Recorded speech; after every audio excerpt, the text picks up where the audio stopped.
Hi, I'm Steve Armitage. I'm the General Manager of Destination at Auckland Tourism Events and Economic Development, and I have the privilege of leading a team who look after major events, our business events through our Convention Bureau, our tourism, marketing and promotional activity, and our Study Auckland team.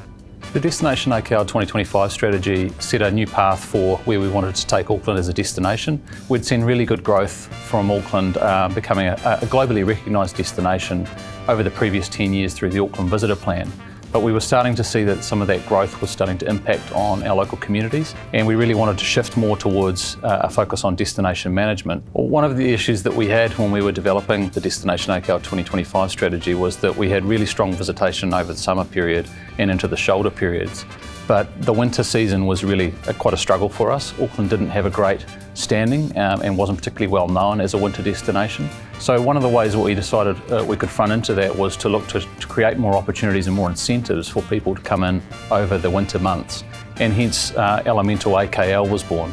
We wanted to develop something new and something that was authentic to Auckland. We didn't just want to buy in more content. It had to be something that we could grow from the ground up, and ultimately could become something that local people really fell in love with, but that would prove to be an attractive for domestic and in the long-term international visitors too.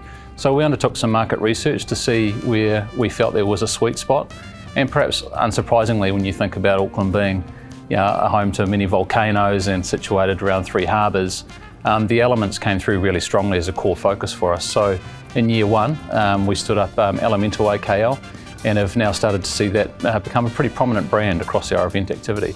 Given the focus on winter, Elemental 2019 was a huge success. We ran through the calendar month of July.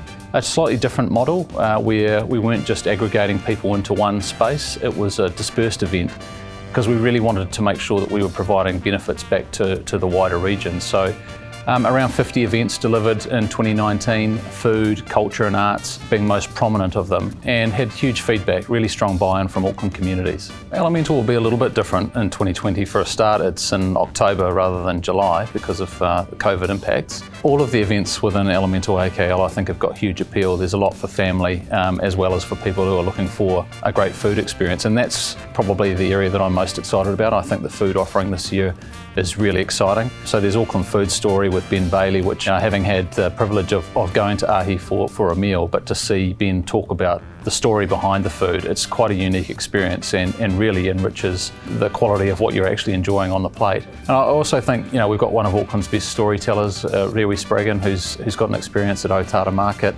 which I think will just be fantastic too. So I'm looking forward to both of those in particular. The ultimate aim is to ensure that it becomes an attractor for people from outside Auckland. So domestically, within the next 5 years, we'd want to see good numbers of New Zealanders coming from outside of Auckland. And in the long term, we'd love to see Australians popping over to support Elemental in the way that Vivid has become a key attractor for them.